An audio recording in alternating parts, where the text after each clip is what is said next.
মুসলমানদের ধর্ম হলো আল্লাহ প্রদত্ত ধর্ম। আল্লাহ রাব্বুল আলামিন এই জন্য তার হাবিবের মাধ্যমে বলে দিলেন, আল ইয়াউমা আকমালতু লাকুম দীনাকুম ওয়া আতমামতু আলাইকুম নি'মাতি ওয়া রাদিতু লাকুম ইসলাম দীনা ওয়া সুবহান। আল্লাহ রাসূল সাল্লাল্লাহু আলাইহি ওয়াসাল্লাম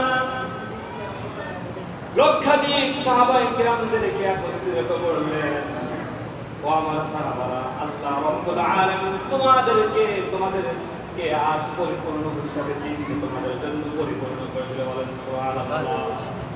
দিনকে তোমাদের জন্য পরিপূর্ণ করে দিলাম। আল্লাহ রাব্বুল আলামিনের নিয়ামত তোমাদের জন্য পরিপূর্ণ করে দেওয়া হলো। শুধু তাই নয়, দিন হিসেবে ইসলামকে তোমাদের জন্য মনোনীত করে দেওয়া হলো।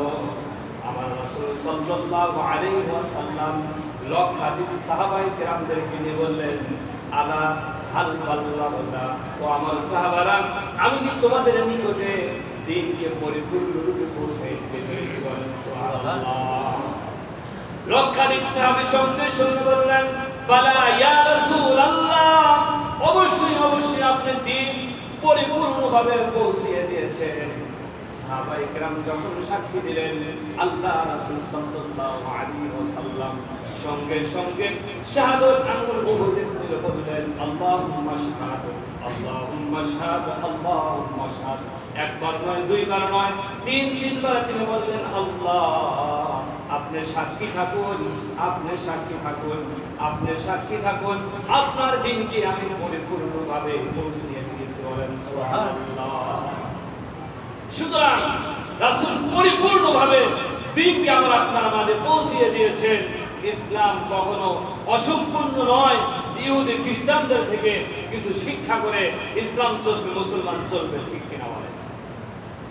সবচাইতে বড় কথা হলো মুসলমান সেই দিবসে আমি আপনি রাসূলের জন্ম দিবস পালন করি, মিলাদুন নবী পালন করি, 12 রবিউল আউয়াল।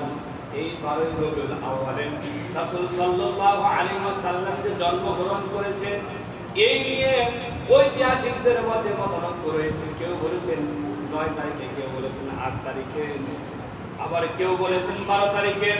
কিন্তু এই দিবসে 12 রবিউল আউয়ালে আমার রাসূল, আপনার রাসূল দুনিয়া থেকে বিদায় নিয়েছেন, এই নিয়ে কারোর কোনো মতামত নাই। সুতরাং সেই দিবসে আমি আপনি আনন্দিত হই, আমি আপনি আনন্দ প্রকাশ করি। সেই দিবসটা হলো আমার আপনার দিবস, ঠিক কিনা?